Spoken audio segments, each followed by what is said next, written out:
करीब 34 साल बाद इस शिक्षा नीति में स्कूली शिक्षा से लेकर उच्च शिक्षा तक कई बड़े बदलाव किए गए हैं। बच्चों पर से बोर्ड परीक्षाओं का भार कम किया जाएगा तो उच्च शिक्षा के लिए भी अब सिर्फ एक नियामक होगा। आपको बता दें कि पढ़ाई बीच में छूटने पर अब पहले की पढ़ाई बेकार नहीं होगी, जबकि 1 साल की पढ़ाई पूरी होने पर सर्टिफिकेट और 2 साल की पढ़ाई पर डिप्लोमा सर्टिफिकेट दिया जाएगा। इसमें 2030 तक प्री प्राइमरी से लेकर उच्चतर माध्यमिक तक 100% और उच्च शिक्षा में 50% प्रवेश दर हासिल करने की बात कही गई है। वहीं शिक्षा पर सरकारी खर्च 4.43% से बढ़ाकर GDP का 6% तक करने का लक्ष्य है। नई शिक्षा नीति के तहत स्कूलों में 10+2 खत्म, अब शुरू होगा 5+3+3+4 का फॉर्मेट। आपको बता दें स्कूल के पहले 5 साल में प्री प्राइमरी स्कूल के 3 साल और कक्षा 1 और 2 सहित फाउंडेशन स्टेज शामिल होंगे। इन 5 सालों की पढ़ाई के लिए एक नया पाठ्यक्रम तैयार होगा। अगले 3 साल का स्टेज कक्षा 3 से 5 तक का होगा। इसके बाद 3 साल का मिडिल स्टेज आएगा, यानी कक्षा 6 से 8 तक का स्टेज।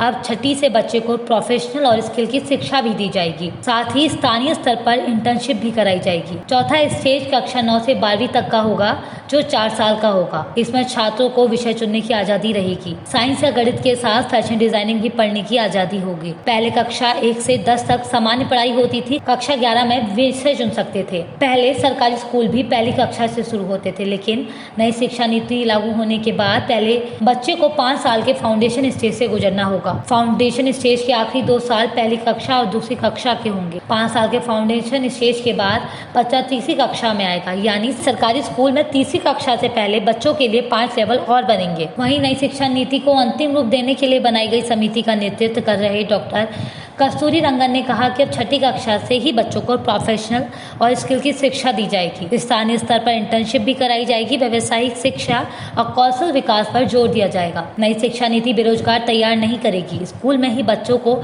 नौकरी के जरूरी प्रोफेशनल शिक्षा दी जाएगी। अगर बात करें 10वीं और 12वीं की बोर्ड परीक्षाओं में, तो इनमें बहुत बड़े बदलाव किए जाएंगे। बोर्ड परीक्षाओं के महत्व को कम किया जाएगा। कई अहम सुझाव हैं, जैसे साल में 2 बार परीक्षाएं कराना 2 हिस्सों में। अगर बात करें 10वीं और 12वीं की बोर्ड परीक्षाओं की, तो इसमें काफी बड़े बदलाव किए जाएंगे। बोर्ड परीक्षाओं में मुख्य जोर ज्ञान के परीक्षण पर होगा, ताकि छात्रों में रटने की प्रवृत्ति खत्म हो जाए। बोर्ड परीक्षाओं को लेकर छात्र हमेशा दबाव में रहते हैं और ज्यादा अंक लाने के चक्कर में कोचिंग पर निर्भर हो जाते हैं, लेकिन भविष्य में उन्हें इससे मुक्ति मिल सकती है। शिक्षा नीति में कहा गया कि विभिन्न बोर्ड आने वाले समय में बोर्ड परीक्षाओं के प्रैक्टिकल मॉडल को तैयार करेंगे, जैसे वार्षिक, सेमेस्टर और मॉड्यूल बोर्ड परीक्षाएं। नई नीति के तहत कक्षा 3, 5 और 8वीं में भी परीक्षाएं होंगी, जबकि 10वीं और 12वीं की बोर्ड परीक्षाएं बदले स्वरूप में जारी रहेंगी। साथ ही 5वीं तक और जहां तक संभव हो सके 8वीं तक मातृभाषा में भी शिक्षा उपलब्ध कराई जाएगी। बच्चों की रिपोर्ट कार्ड में बदलाव होगा। उनका 3 स्तर पर आंकलन किया जाएगा। एक स्वयं छात्र करेगा, दूसरा सहपाठी और तीसरा उनका शिक्षक। नेशनल असेसमेंट सेंटर परख बनाया जाएगा, जो बच्चों के सीखने की क्षमता का समय समय पर परीक्षण करेगा। 100% नामांकन के जरिए पढ़ाई छोड़ चुके करीब 2 करोड़ बच्चों को फिर से दाखिला दिलाया जाएगा। उच्च शिक्षा सचिव अमित खेरे ने बताया कि नई नीति में मल्टीपल एंट्री और एग्जिट व्यवस्था लागू की जाएगी। आज की व्यवस्था में अगर 4 साल इंजीनियरिंग पढ़ने या 6 सेमेस्टर पढ़ने के बाद किसी कारणवश आगे नहीं पढ़ पाते हैं, तो कोई उपाय नहीं होता। लेकिन मल्टीपल एंट्री और एग्जिट सिस्टम में 1 साल के बाद सर्टिफिकेट, 2 साल के बाद डिप्लोमा और 3-4 साल के बाद डिग्री मिल जाएगी। ये छात्रों के हित में एक बड़ा फैसला होगा। 3 साल की डिग्री उन छात्रों के लिए है जिन्हें हायर एजुकेशन नहीं लेनी है और शोध में नहीं जाना। वहीं शोध में जाने वाले छात्रों को 4 साल की डिग्री करनी होगी। 4 साल की डिग्री करने वाले स्टूडेंट 1 साल में MA कर सकेंगे। नई शिक्षा नीति के मुताबिक यदि कोई छात्र इंजीनियरिंग कोर्स को 2 वर्ष में ही छोड़ देता है, तो उसे डिप्लोमा प्रदान किया जाएगा। इससे इंजीनियरिंग छात्रों को बड़ी राहत मिलेगी। 5 साल का संयुक्त ग्रेजुएट मास्टर कोर्स लाया जाएगा। एमफिल को खत्म किया जाएगा और पोस्ट ग्रेजुएट कोर्स में 1 साल के बाद पढ़ाई छोड़ने का विकल्प होगा। नेशनल मेंटरिंग प्लान के जरिए शिक्षकों के उत्तरण किया जाएगा। वहीं BEd 4 साल का होगा। 4 वर्षीय BEd डिग्री 2030 से शिक्षक बनने की न्यूनतम योग्यता होगी। नीति के अनुसार पेशेवर मानकों की समीक्षा एवं संशोधन 2030 में होगा और इसके बाद प्रत्येक 10 वर्ष में होगा। शिक्षकों को प्रभावकारी एवं पारदर्शी प्रक्रियाओं के जरिए भर्ती किया जाएगा। पदोन्नति योग्यता आधारित होगी। कई स्रोतों के समय समय पर कार्य प्रदर्शन का आकलन किया जाएगा। वहीं देश की नई शिक्षा नीति लागू होने के बाद अब छात्रों को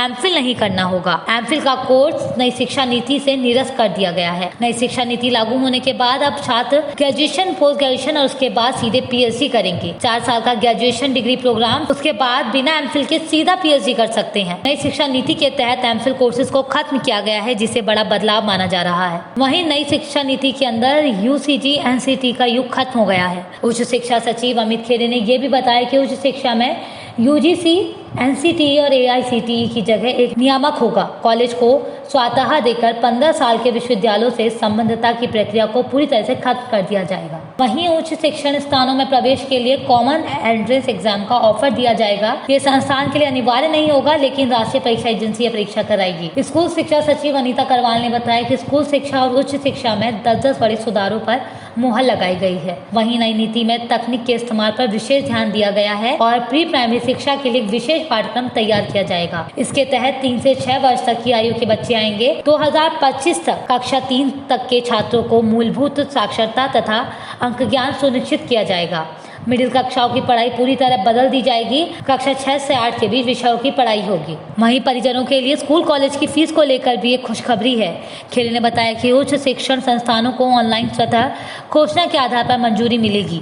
मौजूदा इंस्पेक्टर राज खत्म होगा। अभी केंद्रीय विश्वविद्यालय, राष्ट्र विश्वविद्यालय, डीएम विश्वविद्यालय और प्राइवेट विश्वविद्यालय के लिए अलग अलग नियम है। भविष्य में सभी नियम एक समान बनाए जाएंगे। फीस पर नियंत्रण का एक और तंत्र तैयार किया जाएगा। वहीं सभी तरह के वैज्ञानिक एवं सामाजिक अनुसंधानों को नेशनल रिसर्च फाउंडेशन बनाकर नियंत्रित किया जाएगा। उच्च शिक्षा संस्थानों को बहुविषयक संस्थानों में बदला जाएगा। वहीं 2030 तक हर जिले में या उसके आसपास एक उच्च शिक्षण संस्थान होगा। शिक्षा में तकनीक के इस्तेमाल पर जोर दिया गया है। इसमें ऑनलाइन शिक्षा का क्षेत्रीय भाषाओं में कंटेंट तैयार करना, virtual lab, digital library, school शिक्षकों और छात्रों को डिजिटल संसाधनों के लैस तैयार कराने की योजनाएं शामिल हैं। वहीं स्कूली शिक्षा, उच्च शिक्षा के साथ कृषि शिक्षा, कानूनी शिक्षा, चिकित्सा शिक्षा और तकनीकी शिक्षा जैसे व्यावसायिक शिक्षा भी नई शिक्षा नीति के दायरे में होंगी। वहीं कला, संगीत, शिल्प, खेल, योग, सामुदायिक सेवा जैसे सभी विषयों को भी पाठ्यक्रम में शामिल किया जाएगा। इन्हें सहायक पाठ्यक्रम नहीं कहा जाएगा। वहीं अगर सुधारों की बात करें तो नए सुधारों में टेक्नोलॉजी और ऑनलाइन एजुकेशन पर भी जोर दिया गया है। कंप्यूटर, लैपटॉप और फोन इत्यादि के जरिए विभिन्न ऐप का इस्तेमाल करके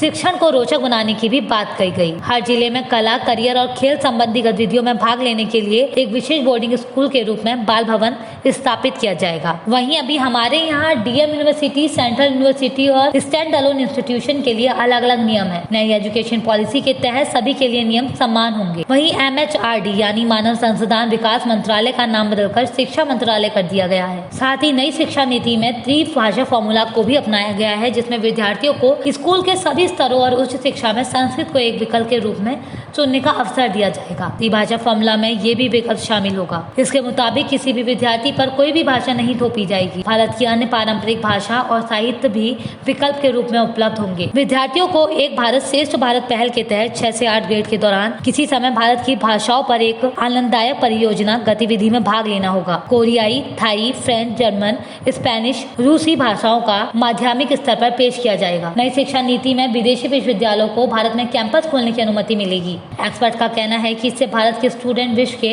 बेस्ट इंस्टीट्यूट व यूनिवर्सिटी में एडमिशन ले सकेंगे। उन्हें बेस्ट एजुकेशन के लिए विदेश नहीं जाना पड़ेगा। SSC, ST, OBC के लिए नेशनल स्कॉलरशिप पोर्टल को बढ़ाया जाएगा। NEP 2020 के तहत स्कूल से दूर रहे लगभग 2 करोड़ बच्चों को मुख्य धारा में वापस लाया जाएगा।